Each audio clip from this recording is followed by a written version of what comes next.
உச்சி அலசல் நிகழ்ச்சிக்கு உங்களை வரவேற்பதில் மிகுந்த மகிழ்ச்சி அடைகிறோம். இன்றைக்கு பல செய்திகளை பற்றி இங்கே விவாதிக்க இருக்கிறோம். இதில் தங்களுடைய கருத்துக்களை பகிர்ந்து கொள்வதற்காக மூத்த பத்திரிகையாளரும் எழுத்தாளருமான திரு மாலன் அவர்கள் இங்கே அரங்கத்துக்கு வந்திருக்கிறார்கள். அவருக்கு வணக்கம். இன்றைக்கி பல முக்கியமான செய்திகளை பற்றி பேசணும் சார். அதில் முதல்ல நேற்று திருமதி வி.கே. சசிகலா அவர்களை அதிமுக பொதுச் செயலாளராக தேர்வு செய்துவிட்டது. அது ஒரு கட்டம். இதனால் வரைக்கும் இருந்த அந்த ஒரு பரபரப்பு படிப்படியாக அது அடங்கிவிட்டது. இனி அடுத்த கட்ட கேள்விகளுக்கான ஒரு நகர்வு நாம் முக்கியமாக வந்திருக்கோம். முக்கியமாக இதில் கேட்கப்படக்கூடிய ஒரு கேள்வி, அல்லது இதனால் வரை 1967க்கு பின்னால் இல்லாத ஒரு முக்கியமான விஷயம் என்னென்னா, இந்த இரட்டை தலைமை என்பது ஆட்சி தலைமை வேறாகவும் கட்சி தலைமை வேறாகவும் இருக்கக்கூடிய ஒரு சூழல் இன்றைக்கு தமிழகத்தில் ஏற்பட்டிருக்கக்கூடிய ஒரு முக்கியமான ஒரு மாற்றம். இந்த விதமான ஒரு மாற்றம் நிச்சயமாக ஆட்சிக்கும் அதே சமயத்தில் கட்சிக்கும் என்ன விதமான ஒரு புதிய பாதையை அல்லது ஒரு முன்னேற்றத்தை ஏற்படுத்தணும்னு நீங்கள் நினைக்கிறீங்க சார்? அதில் ஒரு திருத்தம். அவங்க தேர்வு செய்யப்படல, தற்காலிகமாக நியமிக்கப்பட்டிருக்காங்க. முறையான தேர்வு என்பது இனிமேல் தான் நடக்க வேணும் என்பது. அதே போல் எம்ஜிஆருடைய காலத்திலேயே கட்சிக்கு ஒரு தலைமை ஆட்சிக்கு ஒரு தலைமை என்று இருந்தது. எம்ஜிஆர் முதல்வராக இருக்கும்போது நெடுஞ்செழியன் போன்றவர்கள் பொதுச் செயலாளராக இருந்தாங்க. பாவு சண்முகம் பொதுச் செயலாளராக இருந்தார். ஆனால் இதில் பார்க்க வேண்டிய விஷயம் என்னென்னா, இது நிச்சயமாக ஆட்சியில் குறுக்கீடுகள் இருக்கும் என்று எதிர்பார்க்கலாம். இன்றைக்கு ஹிந்துவோட தலையங்கத்திலே சொல்லப்பட்டிருக்கிற ஒரு விஷயம் என்னன்னு கேட்டிங்கன்னா, இது ஓ பன்னீர்செல்வம் அவர்களை பலவீனப்படுத்தும் என்று இட் வில் அண்டர்மைன் என்ற வார்த்தையை பயன்படுத்தியிருக்காங்க. ஸோ அது போன்ற வாய்ப்புகள் ஏற்படுவதற்கு சாத்தியங்கள் இருக்கிறது. அல்லது இந்த சோனியா மாடல் மறுபடியும் தமிழ்நாட்டில் நடைமுறைப்படுத்தலாம். அதாவது சோனியா கட்சியினுடைய தலைவர், ஆட்சியினுடைய தலைவராக மன்மோகன் சிங். ஆனால் மன்மோகன் சிங் இது இரட்டை தலைமை இருக்கிறது என்பதை குறித்து நாடாளுமன்றத்திலே பேசப்பட்டது. மன்மோகன் சிங் அவருடைய இஷ்டப்படி செயல்பட முடிந்ததா என்கின்ற கேள்விகள் இருந்தது. அவருடைய ஒரு அமைச்சரை நியமிப்பதிலிருந்து எந்த இலாக்காவை எந்த அமைச்சருக்கு கொடுப்பது என்பதிலிருந்து அவர் ஒரு சுதந்திரம் இல்லாமல் அவர் செயல்பட்டார் என்று இருந்தது. அந்த காலகட்டத்தில் நிறைய ஊழல்கள் தலையெடுத்ததையும் நம்ம பார்க்கிறோம். அதனுடைய விளைவுகளையும் அவர்கள் தேர்தலில் சந்தித்ததையும் நம்ம பார்க்கிறோம். எனவே இந்த இரட்டை தலைமை என்பது ஒரு நம்முடைய இதில் ஆட்சியை அது பலவீனப்படுத்துகிறது. ஏனென்றால் எல்லாருக்கும் ஆட்சி என்பது தற்காலிகமானது, கட்சி என்பது நிரந்தரமானது. கட்சியை வைத்து தான் தேர்தலில் போட்டியிட வேண்டியிருக்கு என்கிற போது உண்மையான அதிகாரம் கட்சியிடம் போய்விடுகிறது என்ற ஒரு நிலையை தான் நம்ம இருப்பதை பார்க்கிறோம். ஆனால் ஒரு ஜனநாயகபூர்வமான ஒரு கட்சி தலைமையும் ஒரு ஆட்சி தலைமையும் இணைந்து செயலாற்றுவதற்கான ஒரு வழிமுறை ஒன்று இருக்கக்கூடிய வாய்ப்பு இருக்குது இல்லையா? வழிமுறை இருக்குது. ஆனால் அது அதிமுகவினுடைய கலாச்சாரத்தில் அதற்கு இடம் இருக்கிறதா என்கின்ற ஒரு கேள்வி இருக்கிறது. அதிமுகவினுடைய கலாச்சாரம் என்பது தலைமையை வழிபடுவது என்கின்ற கலாச்சாரமாக இருக்குது. தலைமையை பின்பற்றுவது, தலைமையை விசுவாசமாக இருப்பது என்பதை விட்டுட்டு அதையும் தாண்டி அதற்கு மேலே போய் அதில் வழிபடுவது என்கின்ற ஒரு மனோபாவம் இருக்கிறத நம்ம பார்க்குறோம். அந்த மாதிரியான ஒரு கலாச்சாரத்தில் இணைந்து செயல்படுவதற்கான ஒரு சூழ்நிலை இருக்கா என்ற ஒரு கேள்வி இருக்கிறது. அதிமுகவுக்கு இன்னும் பல பிரச்சனைகள். இது ஒரு விதிவசத்தால் அவர் அவரிடம் இந்த பொறுப்பு ஒப்படைக்கப்பட்டிருக்கிறதே தவிர, இதை குறித்து தொண்டர்கள் உற்சாகமாக இருக்கிறார்களா? எம்எல்ஏக்கள், எம்பிக்கள் அவங்க இதை முடிவு செய்திருக்கலாம். தொண்டர்கள் உற்சாகமாக இருக்கிறார்களா என்ற ஒரு கேள்வி இருக்கிறது. பல இடங்களில் எதிர்ப்பு எழுந்திருப்பதை நம்ம பார்க்கிறோம். அதில் திருமதி நடராஜன் பதவியேற்றுக் கொள்வதில் ஜெயலலிதாவுக்கும் அவருக்கும் இருக்கக்கூடிய ஒரு வித்தியாசம் அவர்களுடைய தீர்மானத்திலேயே மறைமுகமாக ஒரு வரி இருப்பதாக நான் நினைக்கிறேன். அது என்ன சொல்கிறாங்க என்று சொன்னால் ஜெயலலிதா தன்னலம் சிறிதும் இல்லாமல் கழகமே குடும்பம், அந்த குடும்பத்தின் தாய் நானே என்று அர்ப்பணிக்கப்பட்ட தவ வாழ்க்கை வாழ்ந்தவர் என்று. இதை போல சசிகலாவை சொல்ல முடியுமா? அவருக்கு ஜெயலலிதாவுக்கு இருந்த ஒரு பெரிய ப்ளஸ் பாயிண்ட் என்பது அவருக்கு குடும்பம் இல்லை என்பதாக ஒன்று இருந்தது. ஆனால் சசிகலாவை சுற்றி அவருடைய குடும்பம் இருப்பதை நம்ம நேற்றைக்கு கூட அவரிடத்துல அந்த கோரிக்கை மனு ஒப்படைக்கிற படம் வந்திருக்கிற இடத்துல கூட நம்ம பார்க்கிறோம். குடும்பத்தார்கள்லாம் பின்னாடி இருந்தாங்க. அப்போது ஒரு குடும்பம் இதில் எந்த அளவிற்கு தலையீடு செய்யும், நிர்வாகத்தில் எந்த அளவுக்கு தலையீடு செய்யும் என்கின்ற ஒரு கேள்வி இருக்கிறது. அந்த குடும்பத்தை வந்து முற்றிலுமாக வந்து ஜெயலலிதா அவர்கள் ஒதுக்கி வைத்திருந்தார்கள். சசிகலா வந்து பதவி நீக்கம் கட்சியின் அடிப்படை பொறுப்பிலிருந்து நீக்கம் செய்யப்பட்டு மீண்டும் கட்சியில் சேர்க்கப்பட்ட போது அவரை மட்டும் சேர்த்து கொண்டாரே தவிர அவருடைய குடும்பத்தில் இருந்தவர்கள் இன்னமும் நீக்கத்தில் தான் அவங்க இருக்காங்க. இந்த கழகமே குடும்பம் என்கின்ற வார்த்தைக்குள்ளே அந்த குடும்பத்திற்குள்ளே அவர்கள் இல்லை. சரி. அப்போ ஜெயலலிதாவால் வந்து விலக்கி வைக்கப்பட்டவர்கள் மறைமுகமாக ஒரு நிழல் ஆட்சி நடத்துவதற்கு ஒரு வாய்ப்பு ஏற்பட்டிருக்கிறது என்கின்ற கேள்வியும் மக்களிடத்தில் இருக்கிறது. இன்னொரு முக்கியமான ஒரு கேள்வி இதில் வந்து எதிர்பார்க்கக்கூடிய விஷயம் என்னென்னா, இன்றைக்கு நீங்கள் தெரிவித்த மாதிரி தொண்டர்கள் எவ்வளவு தூரம் அவரை வந்து முழுமையாக ஏற்றுக்கொண்டிருக்கிறார்கள் என்பது அது இனிமேல் போகக்கூடிய தெரிய வாய்ப்பு இருக்கிறது. இனிமேல் கொண்டாட்டத்துக்கு பல இடங்களில் எதிர்ப்பு தெரிவித்து சாலை மறியல்கள் எல்லாம் கூட நடைபெற்றிருக்கிறார். இன்றைக்கு மீண்டும் அவர் வந்து பல தொண்டர்களை சந்திக்க இருக்கிறார், பல மாவட்டங்களில் போய் சந்திக்க இருக்கிறார்னு ஒரு செய்தியை நம்ம பார்க்குறோம். இதுக்கு அடுத்த கட்ட முக்கியமானது என்னென்னா, இந்த 4.5 ஆண்டு காலம் ஆட்சிக்கு பின்னால் கட்சிக்கு என்று ஒரு தொலைநோக்கு பார்வையை வழங்கி அதை வந்து முன்னெடுத்து செல்ல வேண்டியது என்பது ஒரு மிகப்பெரிய பொறுப்பாக திருமதி சசிகலா அவர்களுக்கு இருக்கிறது. 1. 2, ஆட்சிக்கு ஒரு தலைமை பொறுப்பு இருக்கக்கூடியவருக்கு ஒரு வழிகாட்டுதல், கொள்கை ரீதியான வழிகாட்டுதல் அல்லது வந்து கோட்பாட்டு ரீதியான வழிகாட்டுதல், என்ன விதமான செயல்பாடுகளை செய்ய வேண்டும் என்பதை பற்றிய வழிகாட்டுதல் என்பதை போன்ற விஷயங்கள் எல்லாம் வந்து கட்சி தலைமை தான் செய்ய வேண்டிய ஒரு சூழல் இருக்கிறது. அதற்கான ஒரு தகுதியையும் ஒரு திறனையும் ஒரு அரசியல் அந்த கேபிட்டல் அவங்கள்கிட்ட இருக்கிறது அப்படின்னு நீங்கள் நினைக்கிறீங்களா? அது எனக்கு சந்தேகமாக இருக்கிறது. ஏன்னா அதை வந்து அவர்கள் எந்த நேரத்திலும் வெளிப்படுத்தியதில்லை.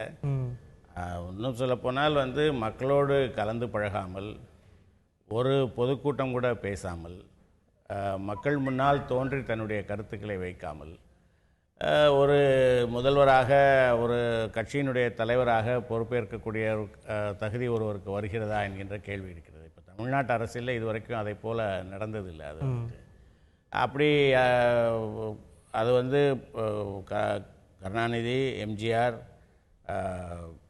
ஜெயலலிதா எல்லாருமே வந்து விஜயகாந்த் உள்பட அவங்க வந்து வெறும் திரைப்படத்திலேருந்து நேரடியாக வந்து ஒரு பதவிக்கு வந்தில்லை. அவங்க வந்து இப்போ விஜயகாந்த் எதிர்க்கட்சி தலைவராக ஆவதற்கு முன்னால் எம்எல்ஏயாக இருந்தார்.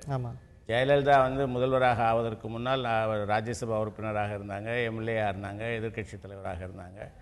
ஸோ அந்த மாதிரியான ஒரு அனுபவத்தோடு வந்தவர்களைத்தான் தமிழகம் இதுவரைக்கும் ஏற்றுக்கொண்டிருக்கு. அது வந்துட்டு அப்படி இல்லாமல் வந்து ஒருவர் வந்து ஒரு கட்சியினுடைய தலைவராக ஏற்றுக்கொள்வது என்கிற போது அதை பொருட்படுத்தாமலும் தமிழகம் இருந்திருக்கிறது வந்துட்டு.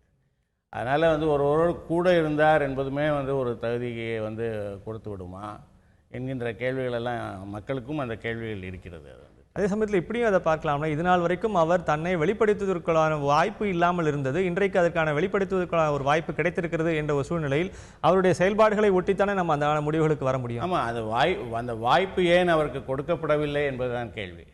அதாவது ஜெயலலிதாவுக்கு அவ்வளோ நெருக்கமாக இருந்தவர். ஜெயலலிதா வந்து சாதாரண ஒரு தொண்டரை கூட வந்து அமைச்சராக ஆக்கி நாடாளுமன்றத்துக்கு அனுப்புவது வரைக்கும் வந்து நம்ம பார்த்துருக்கிறோம். சசிகலா புஷ்பா வந்து ராஜ்யசபாக்கு போகிறதுக்கு முன்னால் அவரை பற்றி மக்களுக்கு என்ன தெரியும்? இன்றைக்கு இருக்கக்கூடிய அமைச்சர்களே பல பேருடைய பெயர்களே மக்களுக்கு தெரியாது. அப்போ சாதாரண ஒரு தொண்டனை வந்து அவருக்கு விசுவாசம் இருந்தது என்கின்ற ஒரு அடிப்படையில் வந்து அவரை வந்து உயர்நிலைக்கு கொண்டு போகக்கூடிய வேலைகளை ஜெயலலிதா செய்தார். ஆனால் தன் கூடவே இருந்த சசிகலாவுக்கு அதிகாரப்பூர்வமாக எந்தவித பொறுப்பையும் அவர் கொடுக்கல. அப்போ அந்த வாய்ப்பு அவருக்கு ஏன் கொடுக்கப்படவில்லை என்கின்ற ஒரு கேள்வி இருக்கிறது. வாய்ப்பு அந்த கொடுக்கப்படாமல், ஜெயலலிதாவால் அவருக்கு வாய்ப்பு கொடுக்கப்படாமல் இருந்ததற்கு ஒரு காரணம் இருந்திருக்க வேண்டும். அந்த காரணம் என்ன என்பதை வந்து நம்ம கண்டுபிடித்தால் தெரிந்துவிடும். வந்துட்டு அந்த காரணம் வந்து அவரை பயன்படுத்தி மற்றவர்கள் மறைமுகமாக ஆட்சி செய்யக்கூடும் என்கின்ற ஒரு கேள்வி அல்லது ஒரு கவலையை அவருக்கு இருந்திருக்கலாம். அதை ஜெயலலிதா விரும்பாமல் இருந்திருக்கலாம். இப்போ அந்த நிலைமை மாறிவிட்டதா என்கின்ற கேள்வியும் எழுகிறது. இன்றைக்கி அடுத்த ஒரு முக்கியமான செய்தி வந்து, நேற்று உயர்நீதிமன்றத்தில் முதல்வர் ஜெயலலிதா அவருடைய மரணத்தில் சந்தேகம் இருக்கிறது என்பது ஒரு பொதுநல வழக்காக போடப்பட்டிருக்கிறது. அந்த வழக்கினுடைய ஒரு தொடர்ச்சியாக நீதிபதி அவர்கள் எனக்கும் அதில் ஒரு சந்தேகம் இருக்கிறது அப்படின்ற மாதிரியான பேசியிருக்கார். முக்கியமாக அதில் தெரிவிக்கக்கூடிய செய்திகள் என்னென்னா, வழக்கில் வந்து மனுதாரர் தெரிவிக்கக்கூடிய முக்கியமான செய்தி, அதில் வந்து அவருடைய உறவினர்கள் பார்க்க அனுமதிக்கப்படவில்லை, அதற்கான ஃபோட்டோஸோ வீடியோஸோ வெளியிடப்படவில்லை. அப்படி இருக்கும்போது மத்திய அரசுக்கு தான் இந்த தகவல்கள் தெரியும் என்று தெரிவித்தால் இந்த மாதிரியான செய்திகளை நீங்கள் ஏன் வந்து முழுமையாக வெளியிடவில்லை அப்படின்னு ஒரு கேள்வியை எழுப்பியிருக்கிறார். இன்னும் ஒரு படி மேலே போய் நான் வந்து அதை வந்து இந்த வழக்கை நடத்தினால் நான் வந்து உடலை தோண்டி எடுத்து கூட நான் வந்து விசாரணை செய்ய உத்தரவிடுவேன் அப்படின்லாம் பேசியிருக்கார்.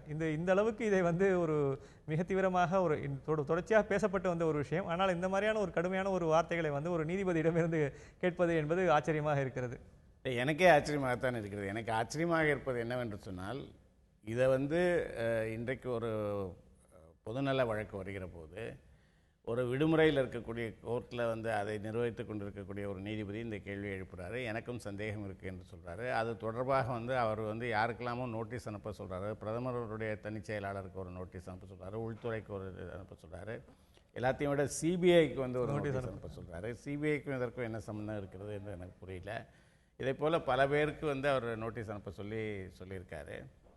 அதில் என்னென்னா, அவ்வளவு தீவிரமாக இதில் வந்து சந்தேகத்துக்கு ஒரு இடம் இருக்கிறது என்று அவர் அவ்வளோ தீவிரமாக நம்பினால், அதை ஏன் அவர் இவ்வளோ நாள் கழித்து அவரை வந்து ஒரு சுமோட்டோவாக இந்த வழக்கை எடுத்துக்கொண்டு இதை விசாரணைக்கு உத்தரவிடுவதை விட்டுவிட்டு எதற்கு இவ்வளோ நாள் இதை போல ஒரு வழக்கு வர வேண்டும் என்பதற்காக காத்து கொண்டிருந்தார் என்பது என்னுடைய முதல் ஆச்சரியம். இரண்டாவது ஆச்சரியம் வந்து அந்த வழக்கை வந்து ஒரு விடுமுறை கோர்ட்டில் வந்து வருது. விடுமுறை கோர்ட் வந்து மிக அவசரமான வழக்குகளை எடுத்துக்கொள்வது தான் விடுமுறை கோர்ட்டில் இருக்கக்கூடிய வழக்கம். மற்ற வழக்குகளை கோர்ட்டு திறந்தப்புறம் பார்த்து கொள்ளலாம் என்று சொல்லுவாங்க. இது அவ்வளவு அவசரமான வழக்கு என்று சொல்லியிருந்தால் அது ஏன் முன்பே அதை வந்து எடுத்துக்கொள்ளப்படவில்லை? மூன்றாவது வந்து அதை வந்து வழக்கு நடந்து நோட்டீஸ் அனுப்பிச்சு அவர்களுடைய பதில்கள் வந்து அதற்கு பிறகு முடிவு செய்வதற்கு பதிலாக அவர் இப்போவே என்ன சொல்கிறாரு, இதை நான் தொடர்ந்து விசாரிக்க நேர்ந்தால் இப்படி ஆணையிடுவேன் என்று அவர் சொல்கிறாரு. அப்போது அவர் எதிர்த்தரப்பினுடைய கருத்துக்களை கேட்டு முடிவெடுப்பதற்கு அவர் தயாராக இல்லாமல் முன்கூட்டியே ஒரு முடிவுக்கு வந்து விட்டதை போல் ஒரு இது பண்ணுறார். இதெல்லாம் ஒரு புறம் இருந்தாலும் அவர் வந்து ஒரு அடிப்படையான மக்கள் மனதில் இருக்கக்கூடிய ஒரு சந்தேகத்தை எதிரொலித்திருக்கிறார் என்று நான் நினைக்கிறேன். மக்கள்கிட்ட வந்து இது வந்து நீதிமன்றத்தில் இன்றைக்கு வழக்காக வந்திருக்கிறது. ஆனால் வந்து பொதுவெளியில் மக்கள் ஒருவரோடு ஒருவர் உரையாடி கொள்கிற போது ஒரு திருமண வீட்டிற்கோ அல்லது விருந்திற்கோ அல்லது நண்பர்களை சந்திக்கும் போதோ அல்லது முகநூல்லையோ பார்த்தா இந்த கேள்வி வந்து பல காலமாக வந்து ஜெயலலிதா மருத்துவமனையில் அனுமதிக்கப்பட்ட நாளிலிருந்து இந்த கேள்வி எழுப்பப்பட்டு கொண்டு வந்திருக்கிறது. அப்போது அதனுடைய இதைத்தான் வந்து அவர் எதிரொலிக்கிறார் என்று நான் நினைக்கிறேன். அவர் ஏன் அதை சுமோட்டோவாக எடுத்துக்கொள்ளலை, அதை போன்ற காரணங்களெல்லாம் விட்டுவிட்டு இந்த கேள்வியை மட்டும் எடுத்துக்கொண்டு பார்த்தால் இதில் வந்து இவ்வளவு ஒரு இரகசியத்தன்மையை பாதுகாக்க வேண்டிய அவசியம் என்ன இருக்கிறது என்கின்ற ஒரு கேள்வி வருகிறது. வந்து யாரும் அவரை சந்திக்க முடியாது என்ற ஒரு கேள்வி வருகிறது. ஒரு புறத்தில் வந்து நடுவில் என்ன செய்தி வந்தது என்று கேட்டால், அவர் வந்து செவிலியர்களை வந்து பட்டப்பெயர் வைத்து அழைக்கிறார், எழுந்து நடக்கிறார். டாக்டரை வந்து உங்களோட ஹேர் ஸ்டைலை மாற்றிக்கங்கன்னு சொல்கிறாரு. என்னையா காஃபி கொடுக்குறீங்க, எங்கள் கொடநாடுக்கு வாங்க, நாங்கள் நல்ல டீ கொடுக்குறோன்னு சொல்கிறாங்க. அப்படிலாம் வந்து பேசினார், அப்படிலாம் வந்து செய்தார் என்று சொல்லக்கூடியவர் வந்துட்டு அப்படியெல்லாம் அங்கே மருத்துவமனைக்குள்ளே நடந்து கொண்டு இருக்கக்கூடிய ஒரு நேரத்தில் மருத்துவமனைக்கு வெளியில் மக்கள் வந்து தொடர்ந்து இரவு பகலாக பனியிலும் மழையிலும் வந்து காத்து கொண்டு அழுது கொண்டு அதுக்கு அவர்களுக்கு நம்பிக்கை இருக்கக்கூடிய கடவுள்களிடம் பிரார்த்தித்து கொண்டு அவ்வளோ ஒரு எமோஷனலி சார்ஜ்டு நிலையில் மக்கள் இருக்கக்கூடிய ஒரு நிலையில் உள்ளே வந்து அவர் இயல்பாக இருக்கிறார் என்றால் அதை வந்து ஒரு படம் எடுத்தோ ஒரு வீடியோ எடுத்தோ ஒரு புகைப்படம் எடுத்தோ ஒரு ஆடியோ எடுத்தோ அதை வந்து மக்களிடம் பகிர்ந்து கொள்வதில் வந்து என்ன தயக்கம் இருந்தது என்கின்ற கேள்வி எழுகிறது. இத்தனைக்கும் தேர்தல் நேரத்தில் வந்து ஆடியோ மூலமாக ஓட்டு கேட்கிற ஒரு வழக்கத்தை ஜெயலலிதாவே ஏற்படுத்தி நமக்கு செல்ஃபோனில் வந்து அவருடைய வாய்ஸ்லேயே வந்து ஓட்டு கேட்கக்கூடிய நிலை இருந்தது. அப்படி அதே மாதிரி வெள்ளம் வந்த நேரத்தில் வந்து அவர் பேசியிருந்தாங்க. அப்போது அந்த மாதிரியான ஒரு சூழலில் வந்து அந்த தொழில்நுட்பம் வந்து அவர்களுக்கு தெரியாத ஒரு தொழில்நுட்பம் அல்ல. தொழில்நுட்பமும் இருந்தது, அவர் இயல்பாகவும் இருக்கிறார். ஆனால் அந்த செய்தியை மக்களோடு பகிர்ந்து கொள்வதற்கு வெறும் மருத்துவமனையினுடைய அறிக்கைகள் மட்டும்தான் வருகிறது என்கிற போது அதை குறித்த ஒரு சந்தேகம் வந்து மக்கள் மனதில் எழுந்திருக்கிறது. அந்த சந்தேகத்திற்கு விளக்கம் கொடுக்க வேண்டியது அரசினுடைய கடமை, கட்சியினுடைய கடமை, ஆஸ்பத்திரியினுடைய கடமை. அதை அவர்கள் செய்யலை. அதை செய்யாத நிலையில் இந்த மாதிரியான விஷயங்கள் தவிர்க்க முடியாது. ஆஸ்பத்திரி வந்து தொடர்ச்சியாக கிட்டத்தட்ட 12 அறிக்கைகளை வந்து வெளியிட்டது. ஒவ்வொரு அறிக்கையிலும் முன்னேற்றங்கள் படிப்படியாக இருக்கக்கூடிய முன்னேற்றங்களை வந்து அவங்க வந்து தெரிவித்துக் கொண்டே வந்தார்கள். நீங்க கடைசி வந்த அறிக்கைகள்லாம் பார்த்தா இன்னும் விரிவான அறிக்கைகளாகவே இருந்தன. என்ன மருத்துவம் பார்க்கப்படுகிறது, என்ன விதமான சிகிச்சைகள் அளிக்கப்படுகின்றன, என்ன மருத்துவர்கள் வருகிறார்கள், என்ன விதமான மருத்துவம் அளிக்கப்படுகிறதுன்னு தெரிவிக்கப்பட்டு அன்றைக்கு அதுவே வந்து ஒரு பெரிய அளவில் ஒரு நம்பிக்கையை ஏற்படுத்திய ஒரு செய்தியும் நம்ம பார்த்தோம். ஆனாலும் வந்து தொடர்ச்சியாக இந்த சந்தேகங்கள் வந்து எழுப்பப்பட்டு கொண்டே இருப்பதற்கான அடிப்படை காரணங்கள் முகாந்திரம் தான் எனக்கு இதில் இருக்கக்கூடிய டாக்டர் பிரதாப் ரெட்டியே வந்து அறிக்கைகள் மட்டும் இல்லை, அவரே வந்து செய்தியாளர்களை சந்தித்து அங்கே எந்திரிச்சு வீட்டுக்கு போகிறதுனா போகட்டும் என்ற அந்த மாதிரியான ஒரு வார்த்தை இல்லாமல் அவர் என்றைக்கு விரும்புகிறாரோ அன்றைக்கு வீட்டுக்கு போகலாம் என்பதை போல வந்து அவர் ஒரு செய்தியை சொன்னார். அப்படிலாம் இருந்த ஒரு இதில் வந்து சடனாக இந்த மாதிரியான ஒரு நிலைமை ஏற்பட்டது என்ற போது அது இப்போ அந்த நன்றாக இருக்கிறார்கள் என்கிற செய்தியை வந்து அது ஏன் மக்களிடத்தில் வந்து பகிர்ந்து கொள்ளப்படவில்லை, அது ஏன் மறைக்கப்பட்டது? இப்போ சடனாக வந்து அவங்களுக்கு உடல்நிலை பாதிக்கப்பட்டு அவங்க வந்து ஒரு கார்டியாக் அரெஸ்ட் ஏற்பட்டு மரணம் அடைவது என்பது வந்து ஒரு எதிர்பாராத ஒரு விளைவு, அது ஒரு அதிர்ச்சிகரமான ஒரு விளைவு. அதை பற்றி வந்து பெரும்பாலான மக்களுக்கு கேள்விகள் இல்லை. அவர்களுக்கு இருக்கிற கேள்விகள் என்னவென்று சொன்னால், அந்த 75 நாட்களில் வந்து அவர் வந்து நலம் பெற்று வந்தார் என்று சொன்னபோது அந்த நலம் பெற்று வந்ததை வந்து ஒரு படமாக கூட அவர்கள் எடுத்து வந்து காண்பிக்கவில்லை. கடைசியில் வந்து அவருடைய உடல் வந்து வெளியில் வருகிற போது தானே இருக்குது. டாக்டர் ராம்தாஸ் போன்றவர், அவர் ஒரு மருத்துவர் என்பதை நம்ம நினைவில் வைத்துக்கொள்ள வேண்டும். அவர் வந்து ஒரு கேள்வி எழுப்புகிறாரு. 75 நாள் மருத்துவமனையில் இருந்தாங்க, திரவ உணவு உட்கொண்டவர்களாக இருந்தாங்க, ஆனால் அவர்களுடைய எடை குறையில, அவர்களுடைய தோற்றத்தில் மாற்றம் இல்லை, அது எப்படி என்கின்ற ஒரு கேள்வியை வந்து அவர் எழுப்புகிறாரு. அந்த மாதிரியான சந்தேகங்களுக்கு வந்து ஒரு நியாயமான ஒரு பதில் கிடைத்திருந்தால் இந்த நிலை வந்திருக்காது என்று நான் நினைக்கிறேன். நிச்சயமாக அடுத்த முக்கியமான ஒரு செய்தியாக நம்ம வந்து எடுத்துக்கொள்ள வேண்டியது, இன்றைக்கு தான் வந்து இந்த பழைய 500 ரூபாய் 1000 ரூபாய் தாள்களை திரும்பி கட்டுவதற்கு வங்கியில் கட்டுவதற்கான ஒரு கடைசி நாள். இன்றைக்கு கட்ட முடியவில்லை என்றால் அடுத்த 3 மாதங்களும் கட்டலாம். ஆனால் வந்து அதற்கான கட்டுவதற்கான காரணத்தை தெரிவித்துவிட்டு நீங்கள் ஏன் கட்டுகிறோம் என்ற காரணத்தை தெரிவிக்க வேண்டும். ஆனால் நடுவில் நேற்று 2 நாட்களில் வந்து ஒரு செய்தி என்னன்னா, நீங்கள் வந்து அடுத்த 3 மாதங்களுக்குள்ள கட்டலைன்னா நீங்கள் வந்து 4 ஆண்டுகள் சிறைக்கு வரும், அதை வைத்து கொண்டிருந்தால் நீங்கள் வந்து ஆனால் இப்பவும் என்ன சொல்றாங்க, அது குறிப்பிட்ட எண்ணிக்கையின் மேல் ஒரு 10 ரூபாய் எண்ணிக்கை பழைய நோட்டுகளை வந்து வைத்து கொண்டிருந்தால் நீங்கள் 10,000 ரூபாய் வரை நீங்கள் வந்து அதுக்கான அபராதத்தை செலுத்த வேண்டியிருக்கும் அப்படின்னு ஒரு செய்தி ஒன்று சொல்றாங்க. ஆனால் பொதுவாகவே நேற்று பிரதமரும் பேசியிருக்கார், அருண்ஜேட்லி பேசியிருக்கார், எல்லோருமே ஒரு செய்தியை சொல்கிறார்கள். இதனால் வரை இருந்தக்கூடிய இந்த 15.4 லட்சம் கோடி ரூபாய் திரும்ப வந்துவிட்டது. ஆனால் இதுக்கு முன்னாடி எதிர்பார்ப்பு என்னவாக இருந்ததா, அந்த மாதிரியான முழு தொகையும் திரும்ப வராது. அதனால் வந்து அது கருப்பு பணமாகவே இன்றைக்கும் மக்கள் புழக்கத்தில் இருக்கக்கூடும், அல்லது வந்து அது வந்து மொத்தமாக காணாமல் போய்விடும், அதுக்கான முழு மதிப்பு போய்விடும் என்ற எதிர்பார்ப்பு இருந்தது. இன்றைக்கு பார்த்தீங்கன்னா மொத்த பணமும் திரும்பி வந்துவிட்டது. அந்த பணம் வந்துவிட்டது என்பதற்கான ஒரு கேள்வியை தான் எதிர்க்கட்சிகள் மீண்டும் மீண்டும் எழுப்புகின்றன. என்ன சொல்றாங்க, நீங்க மொத்தமா வராதுன்னு சொன்னீங்களே, இன்னைக்கு எல்லா பணமும் திரும்பி வந்துருச்சுங்கன்னா அப்ப கருப்பு பணம்ங்கிறது எங்க இருக்குன்னு நீங்க கேளுங்க அப்படின்னு ஒரு கேள்வி எழுப்புறாங்க. ஆமாம், அந்த கேள்வி வந்து இயல்பானது தானே. வந்து அதாவது நீங்கள் இந்த என்ன அதை ஒட்டி எழக்கூடிய கேள்வி என்னென்னா, ஏற்கனவே புழக்கத்தில் இருந்த இதையெல்லாம் வந்துவிட்டது என்று சொன்னால், அப்போது வந்து இந்த பணம் எங்கிருந்தது என்பது மட்டும் இல்லை, நீங்கள் வந்து ஒரு கள்ளப்பணத்தையும், அதாவது கள்ள நோட்டையும் கருப்பு பணத்தையும் நீங்கள் வந்து அக்கௌண்ட்டில் வந்து மாற்றிக்கொள்வதற்கான ஒரு வாய்ப்பை, ஒரு நல்ல பணமாக மாற்றிக்கொள்வதற்கான ஒரு வாய்ப்பை மறைமுகமாக அரசு கொடுத்து விட்டது என்று தானே அதுக்கு அர்த்தமாகிறது. நேற்று வந்து அருண்ஜேட்லி அவர்களும் பிரதமர் அவர்களும் பேசிய முக்கியமான செய்திகளில் ஒன்று வந்து, இன்றைக்கு வந்து இருக்கக்கூடிய அத்தனை பணமும் முழுமையாக வந்துவிட்டது. கிட்டத்தட்ட 14.5 லட்சம் கோடி வங்கிகளுக்கு திரும்ப வந்துவிட்டன. இந்த பணத்தை இருக்கக்கூடியவர்கள் ஏராளமார், அதாவது அதிகபட்சம் பெரும் தொகைகளை வங்கியில் கட்டியவர்கள், அவர்களை பற்றிய விவரங்கள் இது அத்தனையுமே வந்து இன்றைக்கு அரசிடம் இருக்கிறது. இதை கொண்டு நாங்கள் மேலும் சில நடவடிக்கைகள் எடுக்க முடியும் எங்களால் அப்படிங்கிறதெல்லாம் வந்து மிக தெளிவாக நேற்று அருண்ஜேட்லி பேசியிருக்காரு. பொதுவாக முன்னாடி என்ன சொன்னோம் அப்படின்னா, மொத்த பணமும் வராது அப்படின்ற எதிர்பார்ப்பு இருந்தது. இன்றைக்கு மொத்த பணமும் திரும்பி வந்துவிட்டது. ஆனால் இதுக்கு வேற ஒரு காரண காரியங்களை இன்றைக்கு தெரிவிக்கிறார்கள். அதாவது மொத்த பணமும் நீங்கள் வங்கிக்கு வந்து விட்டதா அது வந்து வெள்ளையாகி விடாது, அது வந்து முழுமையாக அக்கௌண்டபிள் மணி ஆகி விடாது. இப்போ நீங்கள் வந்த பணத்தில் யாரெல்லாம் அதிகபட்சமாக நீங்கள் பணத்தை செலுத்தியிருக்கிறார்கள், அதற்கான அவர்கள் அதுக்கான உரிய வரியை செலுத்தியிருக்கிறார்களா, உரிய வருமானத்தை காண்பித்திருக்கிறார்களா என்பதையெல்லாம் இனி சோதிப்பதற்கான ஒரு ஆராய்வதற்கான ஒரு வாய்ப்பு இருக்கிறது அப்படின்னு நேற்று திரு அருண்ஜேட்லி அவர் தெரிவித்திருக்கிறார். உண்மையிலே இது பார்த்தீங்கன்னா அப்போ இன்றைக்கு வந்து வேற ஒரு முன்னாடி வந்து பணமே வராதுங்கிற காலகட்டத்திலேருந்து மாறி இன்னைக்கு வந்த பணத்தை வந்து அக்கௌண்ட் பண்ணும்போது இருக்கக்கூடிய சிக்கல்களை நாங்கள் வந்து மிக தெளிவாக யாருடைய பணம் என்பது இன்றைக்கு தெரிந்து விட்டது அப்படின்னு ஒரு வார்த்தை அவர் குறிப்பிடுகிறார். அது முக்கியமாக வார்த்தையான எனக்கு தோன்றுகிறது. ஆமாம், அது ரொம்ப சரியான ஒரு வார்த்தை தான். ஏனென்றால் அது இப்போ வந்து கணக்குக்குள்ளே வந்து விட்டது என்பதனால வந்து இனிமேல் அதை வந்து ட்ரேஸ் பண்ண வந்து இதாக இருக்கும்.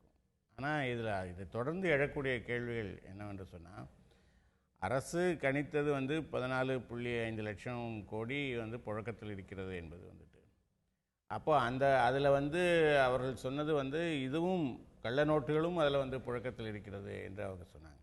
இப்போ அந்த புழக்கத்தில் இந்த பணம் எல்லாம் வந்துவிட்டது என்று சொன்னால், அப்போ அந்த பணம் வந்து கணக்கில் வராத பணமும் அதில் வந்திருக்கிறது என்று எடுத்துக்கொண்டால், அப்போது இதை இனிமேல் என்ன என்பதை வந்து அவங்க ட்ராக் பண்ணலாம். ஆனால் இதற்கும் மேலே வந்து பணம் வந்து புழக்கத்தில் இருந்து அதை வந்து அரசு வந்து கணிக்க தவறி இருக்கிறதா என்கின்ற ஒரு கேள்வி இருக்கிறது. ஏன்னா கம்ப்ளீட்டாக வந்து விட்டது என்று சொன்னால் அப்போ வந்து ஒரு மிகப்பெரிய முடக்கம் வந்து ஏற்பட்டிருக்கும்.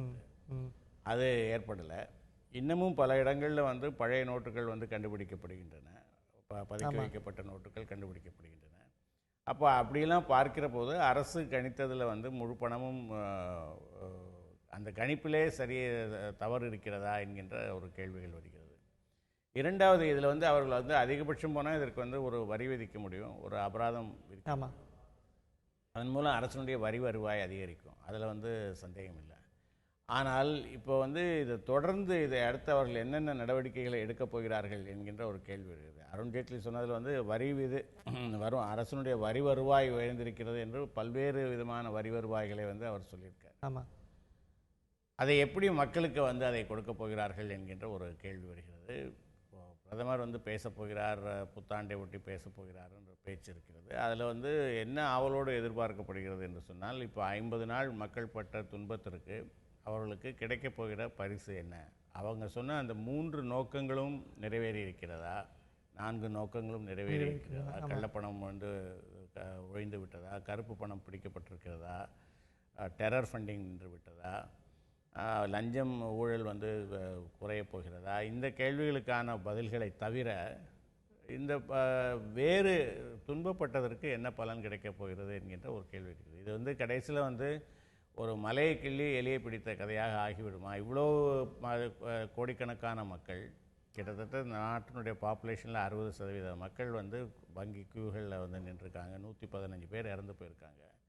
இதற்கெல்லாம் வந்து மக்களுக்கு கிடைக்கப் போகிற பரிசு என்ன என்பதை வந்து எதிர்பார்க்கிறோம். நீங்கள் என்ன நினைக்கிறீங்க? மோடி என்ன பேசுவார் என்று நினைக்கிறீங்க? முதல் முக்கியமான ஒரு செய்தி வந்து இப்போ இருக்கக்கூடிய இந்த இன்கம் டேக்ஸ் வருமான வரியில் இருக்கக்கூடிய ஸ்லாபை வந்து வசதி கொடுப்பார். 2.5 லட்சமாக இருக்கக்கூடியதை 4 லட்சமாக மாற்றுவார் அப்படின்னு ஒரு பெரிய ஒரு எதிர்பார்ப்பு ஒன்று இருக்கிறது. அதெல்லாம் தான் வந்து அடுத்த வரக்கூடிய ஒரு பெரிய போனஸாக கருதப்படுகிறது. ஆனால் இன்னொரு செய்தி நீங்கள் பேசும்போது நான் அதை மனசு நினச்சிட்டு இருந்தேன். என்னென்னா, இப்போ 15.5 லட்சம் கோடி திரும்பி வந்து விட்டது அப்படின்னு பேசும்போது அது இந்த கள்ளப்பணத்தையும் உட்பட்டது தான். அதாவது இப்போ அதில் இருக்கக்கூடிய இந்த ஃபேக் கரன்சின்னு சொல்லக்கூடியதையும் சேர்ந்ததாகத்தான் வந்து சொல்லப்படுகிறது. அப்போது உண்மையிலே அது இப்போ நீங்கள் அந்த கள்ளப்பணமும் இன்றைக்கு நல்ல பணமாக மாறி வங்கிகளுக்குள் வந்து விட்டதா அப்படிங்கிற ஒரு மிகப்பெரிய கேள்வி இருக்குது. அப்போ உண்மையிலேயே அப்போ வங்கிகளில் அந்த கள்ளப்பணம் வந்து எப்படி பிரித்து இருக்கிறார்கள் அல்லது எப்படி அதை அக்கௌண்ட் பண்ணியிருக்கிறார்கள்? உண்மையிலே அந்த மாதிரியான டெரர் ஃபண்டிங்க்கு பயன்படுத்தப்பட்டது, வெளிநாடுகளிலிருந்து அச்சடித்து நமக்கு இங்கே புழக்கத்திற்கு அனுப்பப்பட்டது, இப்படிலாம் நம்ம தொடர்ச்சியாக சொல்லப்பட்டது. ஆனால் இதில் வந்து முக்கியமான கேள்வி, அந்த கள்ளப்பணம் என்பது முற்றிலும் வந்து இன்றைக்கு பயனற்று போய்விடும். வங்கிகளில் போய் கொடுத்தால் அதை வந்து கண்டுபிடித்து விடுவார்கள், அதனால் பயனற்று போய்விடும். அது வந்து எந்த இடத்துல புழக்கத்துக்கும் இருக்காது, வங்கிகளிலும் ஏற்றுக்கொள்ளப்படாது அப்படின்னு நம்ம பேசணும். அது வந்து நான் 50 நாளைக்கு முன்னாடி பேசப்பட்ட விஷயங்கள் அது ஒன்று. ஆனால் இன்றைக்கு நம்ம அந்த ஒரு அம்சத்தை, அந்த குறிப்பாக அந்த கள்ளப்பணத்தை பற்றி ஒரு எந்த விவாதமுமே நமக்கு வந்து வெளியே தெரியவில்லை என்பதுதான் ஒரு ஆச்சரியமான ஒரு செய்தியாக இருக்குது. அதான் இதில் வந்து எப்படி அவர்கள் கண்டுபிடிப்பாங்க? வந்து எவ்வளவு 2 லட்சம் ரூபாய்க்கு மேலே பணம் செலுத்தியவர்கள் யார் என்றெல்லாம் பார்த்து வந்து அவர்கள் வந்து அதாவது விசாரணைகள் நடத்தலாம். ஏற்கனவே ஒரு 6000 பேருக்கு நோட்டீஸ் அனுப்பிச்சிருக்கோம் எல்லாம் சொல்கிறாங்க. அது கண்டுபிடிப்பது எளிது. ஏற்கனவே வந்து வங்கிகள் வந்து ஒரு தொகைக்கு மேலே செலுத்துகிறவங்க வந்து அவங்களுக்கு அறிக்கை கொடுக்க வேண்டும், ரிசர்வ் பேங்க்குக்கு அறிக்கை கொடுக்க வேண்டும் என்கின்ற ஒரு நடைமுறை ஏற்கனவே இருக்குது. இப்போ அந்த தொகை அதை வந்து குறைச்சிருக்காங்க. அதனால் வந்து அதிக பேரை பற்றி அவர்கள் தகவல் கொடுப்பாங்க. 50,000 ரூபாய்க்கு மேலே கட்டுவதானால் பேன் நம்பர் கொடுக்க வேண்டும் என்கின்ற இதெல்லாம் இருக்குது. அதெல்லாம் வைத்து அவர்கள் வந்து கண்டுபிடிக்க முடியுமாக இருக்கும். கருப்பு பணம் எங்கே இருக்கிறது என்பதை வேணால் அவர்கள் கண்டுபிடிக்க முடியுமாக இருக்கும்.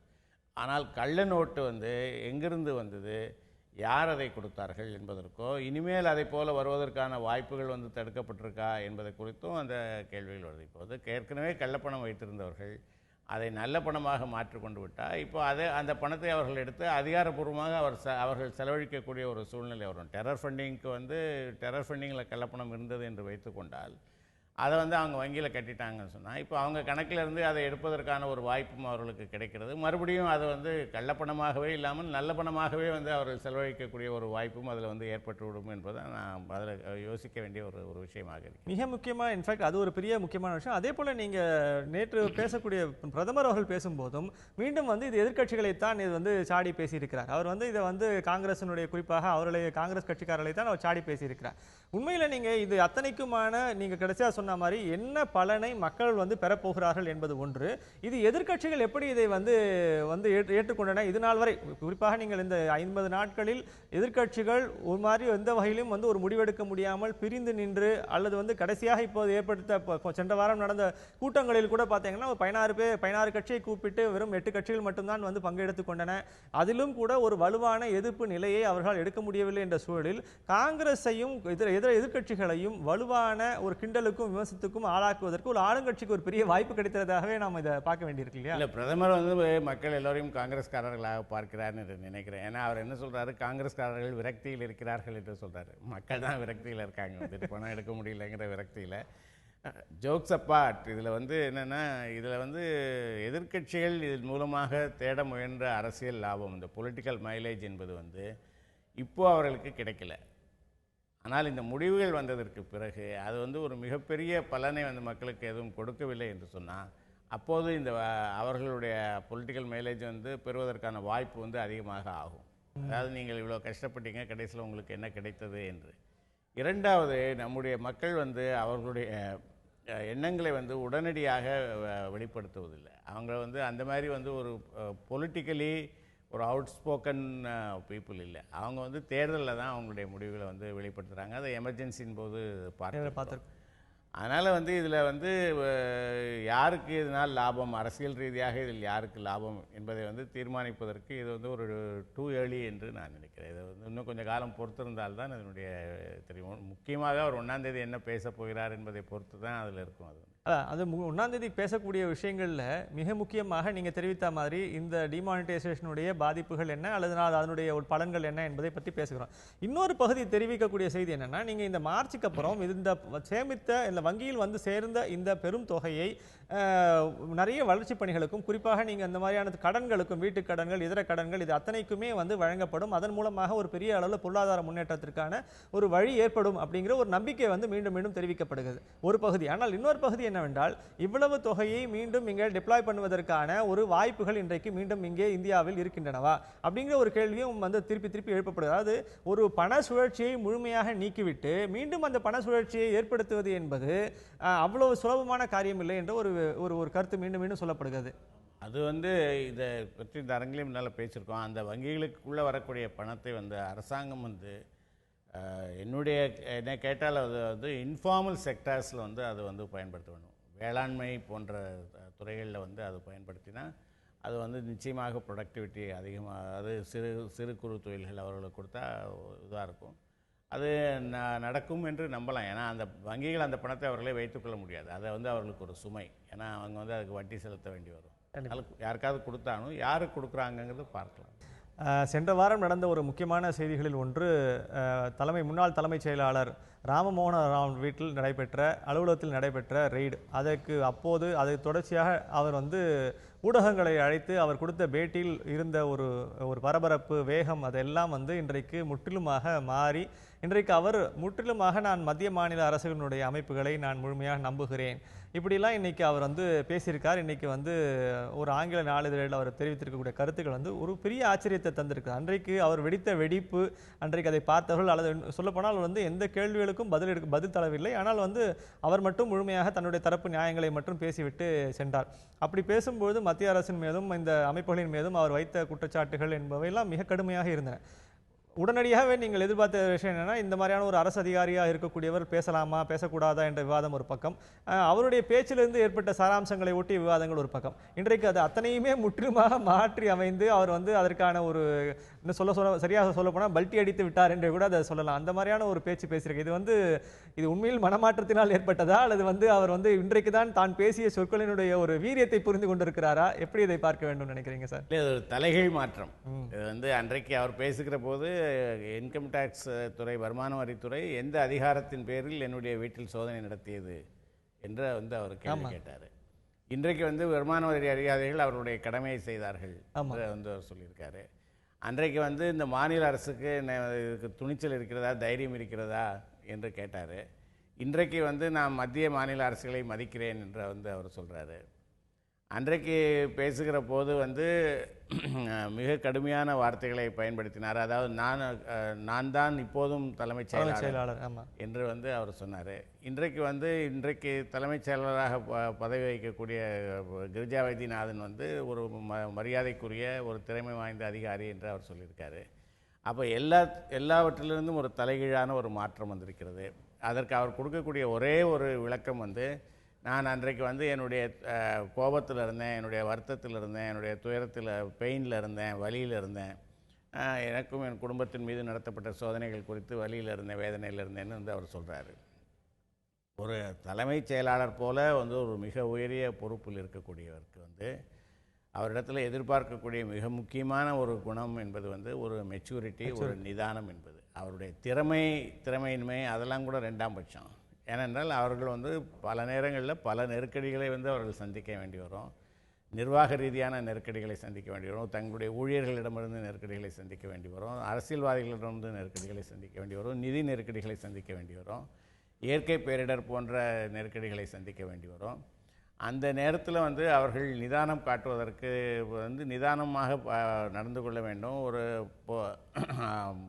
முறையாக சிந்திக்க வேண்டும் என்பது ஒரு அடிப்படையான ஒரு எதிர்பார்ப்பு. அதற்குத்தான் அவர்கள் பயிற்றுவிக்கப்படுகிறார்கள் என்பதும் ஒரு இதாக இருக்கிறது. ஒரு சாதாரண நிறுவனத்தில் ஒரு நடுநிலையில் இருக்கக்கூடிய மிடில் மேனேஜ்மெண்ட்டில் இருக்கக்கூடியவரிடமே இந்த குணங்கள் இருக்க வேண்டும் என்று எதிர்பார்க்கப்படுகிறது.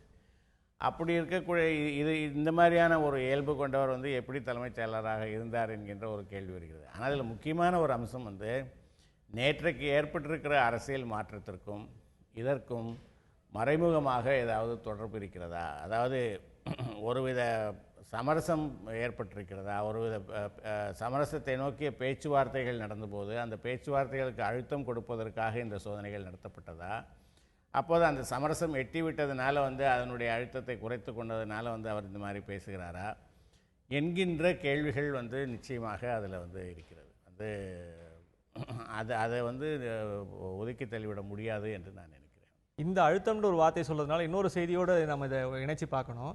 சல்மான் குர்ஷித் அவர்கள் பேசியிருக்கிறார். அவர் தமிழக அரசு மற்றும் கர்நாடக அரசில் இதே மாதிரியான ஒரு அழுத்தத்தை அல்லது அவர்கள் தங்களுடைய ஒரு பாஜகவினுடைய ஒரு ஆளுகைக்கோ அல்லது சொல்பேச்சை கேட்பதற்கான ஒரு நடவடிக்கையாகத்தான் இந்த இன்கம் டாக்ஸ் ரெய்டை பயன்படுத்தினார்கள் என்று அவர் ஒரு கருத்தை தெரிவித்திருக்கிறார். உண்மையிலே நீங்கள் இந்த அழுத்தத்தை உருவாக்குவதற்கான ஒரு முகாந்திரமாக இது பயன்பட்டது அல்லது அதனுடைய தொடர்ச்சியாக நீங்கள் தெரிவித்த மாதிரி இதற்கான ஒரு இங்கே நடந்த ஒரு அரசியல் மாற்றத்தின் காரணமாக இன்றைக்கு நேற்று ராம்மோகன் ராவ் தன் கருத்தை மாற்றிக்கொண்டிருக்கிறார். இதையெல்லாம் இணைத்து பார்க்கக்கூடிய ஒரு வாய்ப்பு இருக்கா சார்? அதில் பாம்பின்கால் பாம்பரியும், அதாவது சல்மான் குர்ஷித் போன்றவர்கள் அரசின் பதவிகளில் இருந்திருக்காங்க, ஆட்சியில் இருந்திருக்காங்க, காங்கிரஸ் கட்சி ஆட்சியில் இருந்திருக்கு. அப்போ வருமான வரித்துறையை எதற்கு எப்படி பயன்படுத்த முடியும் என்பதை அவர்கள் அனுபவபூர்வமாக அறிந்திருப்பார்கள்.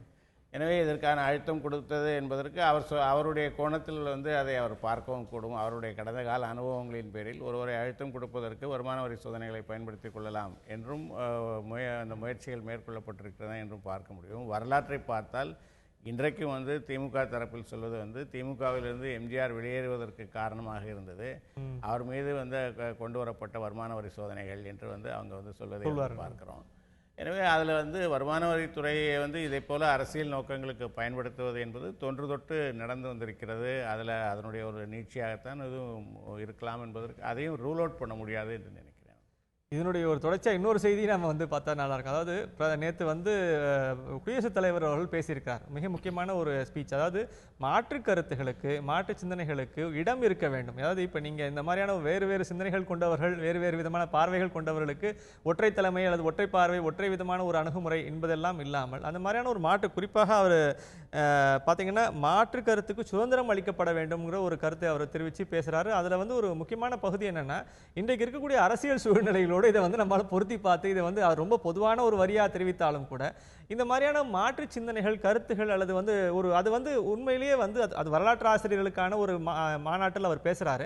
வரலாற்று ஆசிரியர்களை பற்றி பேசக்கூடிய இடத்துல நீங்க வந்து இந்த மாதிரியான ஒரு வேறு விதமான வரலாறுகளை தெரிவிப்பதற்கு அல்லது மாற்று கருத்துக்களை தெரிவிப்பதற்கு நீங்கள் தயங்கக்கூடாதுங்கிற ஒரு அடிப்படையில் பேசுறாங்க. அது இன்றைக்கு இருக்கக்கூடிய அரசியல் பொருத்தங்களோடும் நாம் வந்து பார்க்க முடிகிறது. ஏன்னா நீங்க மாற்று சிந்தனை உடையவர்கள், மாற்று கருத்து உடையவர்கள், மாற்று இந்த மாதிரியான ஒரு அரசியல் கட்சிகளை வைத்துக் கொண்டிருப்பவர்களுக்கு கூட நீங்க வந்து இந்த ஒற்றை புள்ளியில் அது ஒற்றை சரடில் கொண்டு வந்து சேர்க்கக்கூடிய ஒரு வாய்ப்பை வந்து நம்ம கண்ணெதிரில் பார்த்து கொண்டிருக்கோம். அப்ப இதுல வந்து குடியரசுத் தலைவருடைய கருத்தை நாம் வந்து எப்படி இணைத்து பார்க்க? அது மிக முக்கியமான ஒரு கருத்து என்று நான் நினைக்கிறேன். ஏன்னு கேட்டால் வந்து ஜனநாயகத்தினுடைய அடிப்படையே வந்து ஒரு மாற்று கருத்து என்பதுதான். அதாவது ரூம் ஃபார் டிசன்ட் என்பதுதான் அது வந்து மிக முக்கியமான ஒரு விஷயம். அப்போ தான் வந்து விவாதங்கள் இருக்கும். விவாதங்கள் இருக்கும்போது தான் வந்து அந்த பேசப்படுகிற விஷயங்கள் சலித்தெடுக்கப்பட்டு அதில் இருக்கக்கூடிய நல்ல விஷயங்கள் வந்து மேலோங்கும் என்பது வந்து ஒரு அடிப்படையான ஒரு அதில் குறிப்பாக இந்தியாவிற்கு வந்து இது மிக முக்கியமான ஒரு அம்சம். ஏன்னா இந்தியா வந்து ஒரு பன்முகத்தன்மை கொண்ட நாடு. ஒரு டெமோக்ரஸியினுடைய அடிப்படையே வந்து மற்ற நாடுகளில் வந்து ஒரே மாதிரியாக இருக்கக்கூடிய நாடுகளில் டெமோக்ரஸி வெற்றி பெறுவது வந்து ஒரு பெரிய விஷயமே கிடையாது. ஆனால் இங்கே வந்து ஒரு ப்ளூராலிட்டிக்கு நடுவில் வந்து ஒரு டெமோக்ரஸி இருப்பதனால தான் வந்து எல்லாரையும் வந்து அங்கீகரிக்க முடியும் என்கின்ற ஒரு நிலை இருக்குது. ஆனால் அண்மை காலமாக என்ன நடக்கிறது என்று சொன்னால், மாற்று கருத்துக்களை குறித்து ஒரு மாற்று கருத்து வைக்கும்போது அவர் மீது நேரடியாக வந்து தாக்குதல்கள் நடத்தப்படுகிறது. அரசாங்கத்தை ஒருவர் விமர்சித்தால் என்றால் உனக்கு தேசபக்தி இல்லை என்று வந்து அந்த கருத்து வந்து வைக்கப்படுகிறது. அதே போல் அரசியல்வாதிகளுடைய நடவடிக்கைகளை விமர்சித்தால் நீ இருந்தபோது அதை செய்யலையா என்கின்ற ஒரு கேள்வி எழுப்பப்படுகிறது. அப்போது வந்து இதில் என்ன நடக்கிறது? இப்போ நேற்றைக்கு பிரதமர் அதை வந்து விரக்தி என்று பேசியிருப்பதே கூட அது மாதிரியான ஒரு விஷயந்தான் அது வந்துட்டு.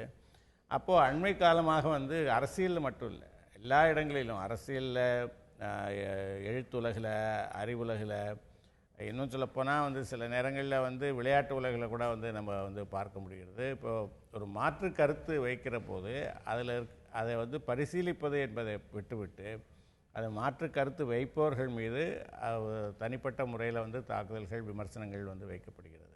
அப்போ நமக்கு வந்து அந்த டாலரன்ஸ் என்பது போய்விட்டதா என்கின்ற ஒரு கேள்வி இருக்கிறது. ஒரு விமர்சனத்தை எதிர்கொள்வதற்கான டாலரன்ஸ் வந்து அந்த விமர்சனத்தை ஏற்றுக்கொள்ளணும் என்கிற அவசியம் கிடையாது. ஆனால் அதுக்கான ஒரு இடத்தை வந்து நம்ம மறுக்கிறோமா என்கின்ற ஒரு கேள்வி வருகிறது. நாடாளுமன்றத்தில் கூட விவாதங்கள் நடக்காமல் ஒரு முழு அப்போது அந்த மாதிரி நேரத்தில் வந்து இது அந்த மாதிரி பின்னணியில் பார்க்கிற போது இது ஒரு மிக முக்கியமான கருத்து.